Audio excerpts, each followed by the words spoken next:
కీళ్ల నొప్పుల సమస్యను అశ్రద్ధ చేస్తూ కాలక్షేపం చేసి సమస్య ముదిరిపోయిన తర్వాతనే డాక్టర్ను కలిసే వారిని అనేక మందిని నేను చూశాను.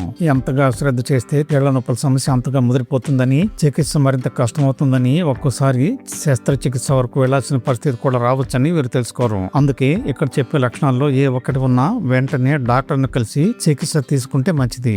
దీన్ని ఆస్టియోఆర్థరైటిస్ గా పిలుస్తుంటారు. కీళ్ల మధ్యలో ఉన్న మెత్తని కార్టిలేజ్ అరిగిపోతూ ఉండడం వల్ల ఈ సమస్య మొదలవుతుంది. మోకాళ్లు, తుంటి భాగం, వేళ్లు, వెన్నుముక, మెడ దగ్గర ఉన్న కీళ్లలో నొప్పి ఎక్కువగా ఉంటుంది.